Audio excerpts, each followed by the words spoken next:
Hello students, तो अब हम देखेंगे behaviour of dipole in uniform electric field. तो स्टूडेंट्स यहाँ पे हम क्या डिस्कस करेंगे, तो जब किसी डाइपोल को हम यूनिफॉर्म इलेक्ट्रिक फील्ड में पुट करें तो उसका बिहेवियर किस तरह का होता है, राइट। तो देखिए यहाँ पे फिगर में मैंने एक यूनिफॉर्म इलेक्ट्रिक फील्ड शो किया है और उसमें मैंने एक डाइपोल को रखा हुआ है जो कि इलेक्ट्रिक फील्ड के साथ एंगल थीटा क्रिएट कर रही है। अब देखिए स्टूडेंट्स, यहाँ पे मैंने आपको बताया था कि जब भी किसी चार्ज Q को हम इलेक्ट्रिक फील्ड के अंदर रखते हैं तो उस पर फोर्स लगता है, और वो फोर्स कौन सा होता है, तो force F is equal to QE। तो यहाँ पे डाइपोल के दोनों चार्जेस प्लस Q और माइनस Q पे भी वो फोर्स लगेगा, राइट। तो प्लस Q पे अगर उस फोर्स को हम शो करें तो याद रखना है आपको कि प्लस Q पे जो फोर्स होता है वो ऑलवेज इलेक्ट्रिक फील्ड के डायरेक्शन में होता है, जबकि नेगेटिव चार्ज पे जो फोर्स होता है वो इलेक्ट्रिक फील्ड के ऑपोजिट डायरेक्शन में होता है। ओके स्टूडेंट्स, तो देखिए पॉजिटिव चार्ज पे जो फोर्स है वो इलेक्ट्रिक फील्ड के डायरेक्शन में, मतलब इस डायरेक्शन में होगा। ओके, उससे हम बोलेंगे प्लस QE, राइट। और नेगेटिव चार्ज पे जो फोर्स होगा वो इस डायरेक्शन में होगा, जिससे हम बोलेंगे माइनस QE। माइनस क्यों लिखा है, बिकॉज ऑपोजिट डायरेक्शन में है इसलिए। ओके स्टूडेंट्स, तो चलिए अब हम जो टोटल फोर्स है डाइपोल पे उसे ऑब्टेन करते हैं। तो सबसे पहले force on charge plus Q। तो प्लस Q पे जो चार्ज लग रहा है उसको फोर्स लग रहा है उसे हम F प्लस बोल देते हैं, जो कि मैंने यहाँ पे लिखा हुआ है कितना है, QE। Okay, and force on charge minus Q, so उसे हम F माइनस से डिनोट करते हैं and it is minus QE, right students. तो देखिए प्लस QE और माइनस QE का हम एडिशन करते हैं तो total force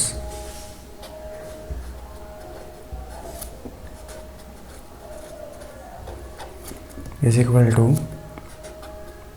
F plus plus F minus. F plus कितना है, तो F प्लस है हमारे पास प्लस QE और F माइनस है माइनस QE। तो दोनों का सब्ट्रैक्शन करने से आंसर क्या मिलेगा, 0, राइट स्टूडेंट्स। इसका मतलब ये हुआ कि यूनिफॉर्म इलेक्ट्रिक फील्ड में डाइपोल पे कोई भी फोर्स नहीं लगता है, राइट। इसका मतलब ये हुआ कि डाइपोल का कोई भी लीनियर मोशन नहीं होगा। Okay, right. तो चलिए अब बात करते हैं टॉर्क की, तो क्या इस पे टॉर्क लग सकता है। तो देखिए आप यहाँ पे टॉर्क लगने वाली जो कंडीशन है वो फुलफ़िल होती है। अगर वो फुलफ़िल होती है तो टॉर्क लगेगा, अदरवाइज टॉर्क नहीं लगेगा। ओके, तो अब देखिए यहाँ पे डाइपोल पे दो फोर्सेस लग रहे हैं, राइट। टॉर्क लगने के लिए भी दो फोर्सेस की ज़रूरत होती है, तो यहाँ पे भी दो फोर्सेस लग रहे हैं, एज वेल एज ये दोनों सेम मैग्नीट्यूड के हैं और ऑपोजिट डायरेक्शन में हैं। ओके, टॉर्क लगने के लिए दोनों फोर्स कैसे होने चाहिए, सेम मैग्नीट्यूड के ऑपोजिट डायरेक्शन में। और तीसरी कंडीशन ये है कि ये दोनों फोर्सेस कोलिनियर नहीं होने चाहिए। ओके, तो ये दोनों फोर्स आप देखिए कोलिनियर नहीं है, राइट। दोनों की लाइन अलग अलग है। इसका मतलब ये हुआ कि टॉर्क लगने के लिए जो तीन कंडीशंस हैं वो यहाँ पे फुलफिल हो रही है। इसका मतलब कि डाइपोल पे टॉर्क लगेगा, राइट स्टूडेंट्स। तो ये जो टॉर्क है उसका फॉर्मूला हमें गेट करना है कि डाइपोल पे कितना टॉर्क लगेगा, राइट। तो चलिए वो फार्मूला गेट करते हैं। तो टॉर्क का जो हमारा जनरल फार्मूला है वो आपको पता होना चाहिए। तो स्टूडेंट्स मैं यहाँ पे टॉर्क का जो जनरल फार्मूला है वो लिखता हूँ। तो torque is equal to magnitude of force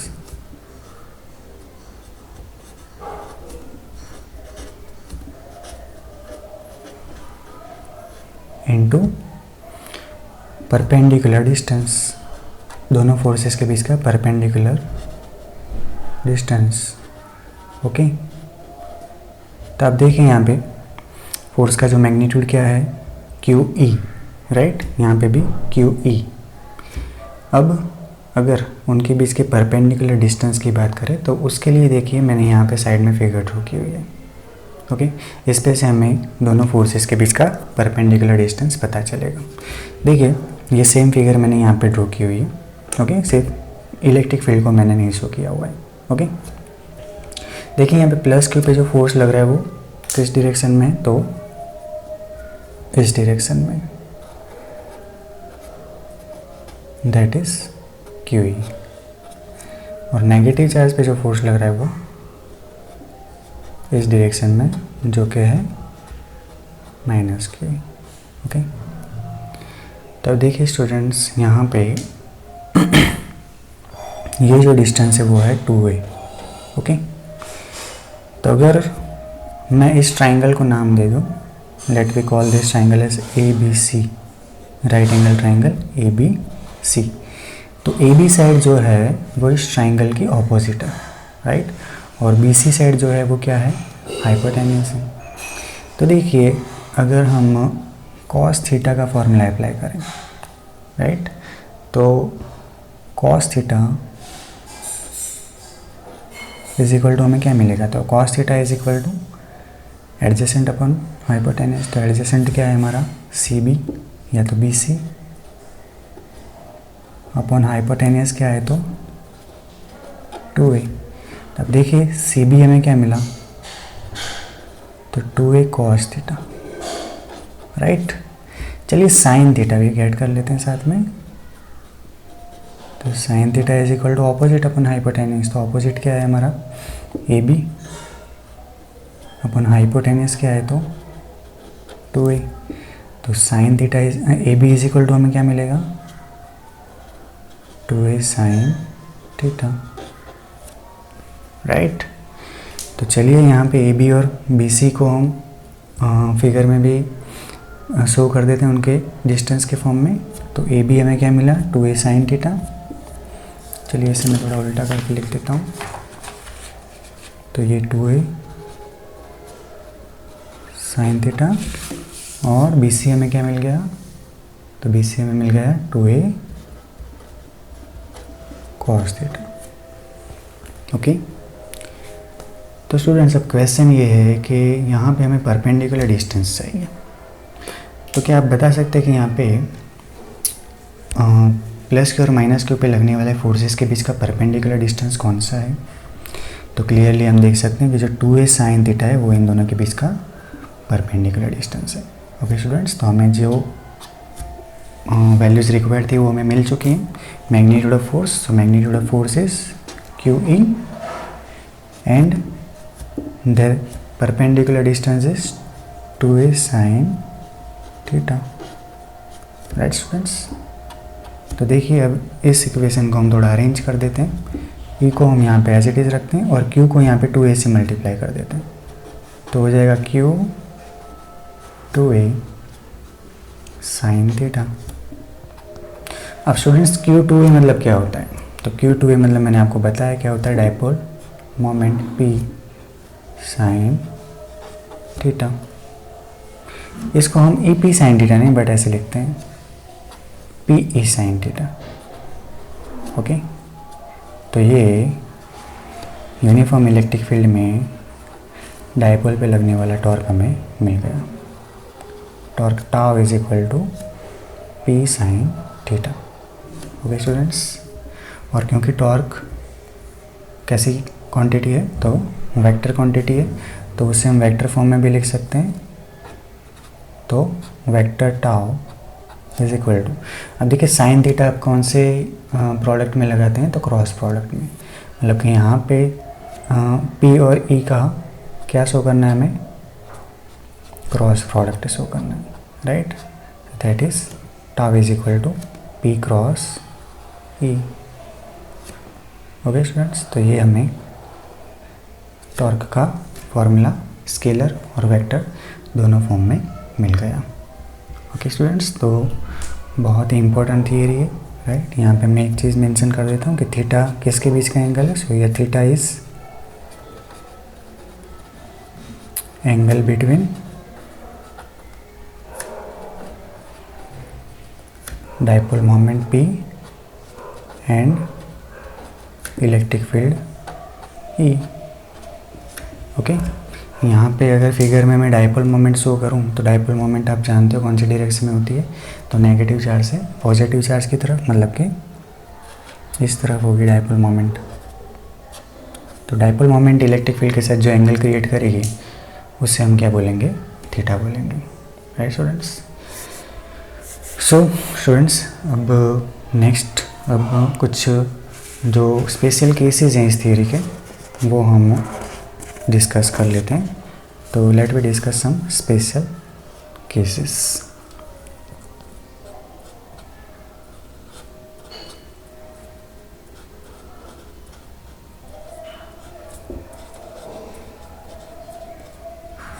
तो देखिए स्पेशल केसेस में हमारा फर्स्ट स्पेशल केस है कि अगर यहाँ पे डाइपोल, अगर यहाँ पे डाइपोल क्या है, इलेक्ट्रिक फील्ड के पैरेलल है। If dipole is parallel to electric field, तो इस केस में P और E के बीच का एंगल क्या बनेगा, 0 बनेगा। राइट। तो अगर टॉर्क हम फाइंड करें तो टॉर्क का हमारा फॉर्मूला क्या है, PE साइन थीटा। तो यहाँ पे थीटा की जगह आप 0 पुट करते हो तो PE साइन 0 हो जाएगा, और साइन 0 की वैल्यू क्या होती है, 0, तो टॉर्क क्या हो जाएगा, 0। इसका मतलब कि डाइपोल अगर इलेक्ट्रिक फील्ड के पैरेलल हुई तो उस पर कोई टॉर्क नहीं लगेगा। देखिए इस तरह से, ये जो स्केच पेन मैंने जिस पोजीशन में रखा है उस पोजीशन, तो इस पोजीशन में डाइपोल पे कोई भी टॉर्क नहीं लगेगा। ओके। नेक्स्ट केस कि सपोज जो डाइपोल है वो इलेक्ट्रिक फील्ड के परपेंडिकुलर, मतलब कि उनके बीच का एंगल क्या बनेगा, 90 डिग्री। तो चलिए उस केस में टॉर्क क्या मिलेगा देखते हैं। तो torque is equal to PE sine 90, और साइन 90 की वैल्यू क्या होती है, 1। तो इस केस में हमें टॉर्क कितना मिलेगा, PE मिलेगा। राइट। और ये जो टॉर्क है वो मैक्सिमम होगा। राइट। क्यों, बिकॉज साइन 90 की जो वैल्यू है वो मैक्सिमम है। इसे मैं यहाँ पे फिगर में इलस्ट्रेट करूँ तो इस तरह से देखिए, अगर डाइपोल इस तरह से होगी जिस डायरेक्शन में मैंने स्केच पेन को रखा है, तो उस वक्त उस पर मैक्सिमम टॉर्क लगेगा। राइट। चलिए थर्ड केस लेते हैं। सपोज डाइपोल और इलेक्ट्रिक फील्ड के बीच का जो एंगल है वो हम 180 ले लेते हैं। ओके, मतलब डाइपोल और electric field exactly anti parallel है। तो उस केस में टॉर्क कितना होगा, तो torque is equal to PE sine 180, और आप जानते हो साइन 180 की वैल्यू भी क्या होती है, 0। इसका मतलब कि टॉर्क 0। मतलब कि डाइपोल सपोज इस तरह से है अभी, और उससे हमने घुमा के पूरा इस तरह से अरेंज कर दिया। राइट। तो इस केस में डाइपोल पे कोई भी टॉर्क नहीं लगेगा। ओके। तो यहाँ पे आप देखिए डाइपोल पे 0 टॉर्क वाले हमको 2 केसेस मिल रहे हैं। ओके। तो फर्स्ट केस ये है और सेकंड केस ये वाला है। बट इन दोनों केस में डिफरेंस ये है स्टूडेंट्स के फर्स्ट केस में जो टॉर्क 0 मिल रहा है उसे हम डाइपोल की मोस्ट स्टेबल पोजीशन बोलते हैं। क्या बोलते हैं उसको, डाइपोल की मोस्ट स्टेबल पोजीशन। राइट। और ये जो 180 पे हमको टॉर्क 0 मिलता है इसे हम डाइपोल की मोस्ट अनस्टेबल पोजीशन बोलते हैं। ओके। तो ये आपको याद रख लेना है। और theta is equal to 0, torque becomes 0, but it is most stable position of dipole.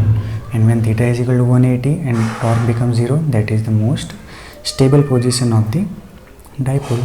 Okay. एक फोर्थ केस भी ले लेते हैं। फोर्थ केस में हम गैस कर लेते हैं, सपोज यहाँ पे एंगल 270 है, तो 270 अगर होगा तो tau is equal to P E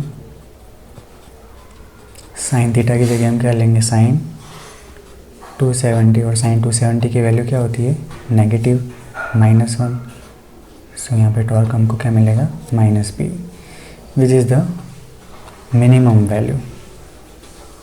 okay, ये डाइपोल पे लगने वाले टॉर्क की मिनिमम वैल्यू 270, मतलब एग्जैक्टली इस तरह से होगी डाइपोल। ओके, ऊपर 90 होता है, नीचे 270।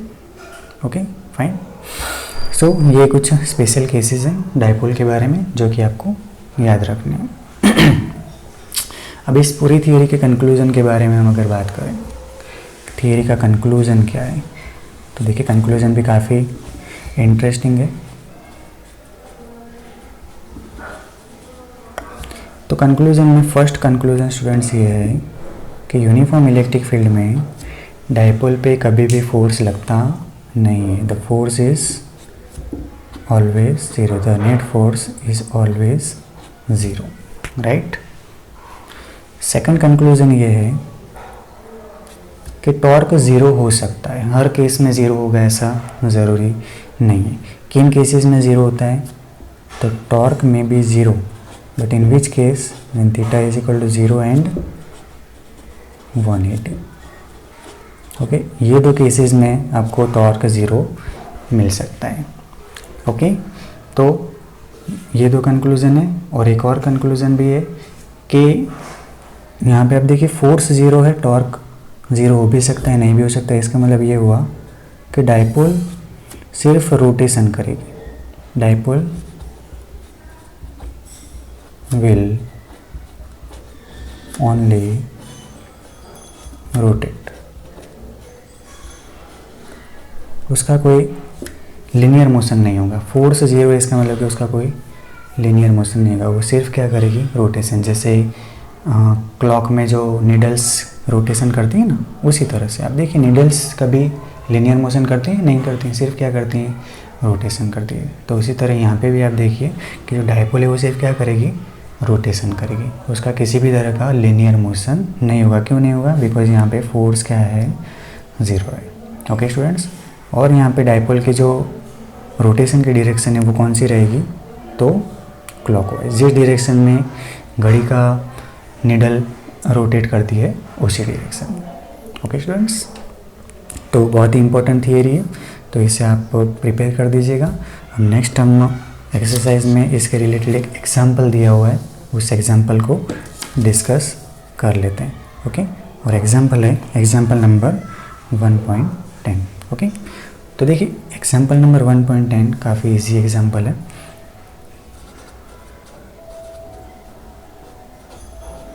उसका क्वेश्चन कुछ इस तरह से है, मैं पूरा क्वेश्चन रेडी नहीं करता हूँ, बट आपको सिर्फ एक्सप्लेन कर देता हूँ कि आपको क्या बोला गया है।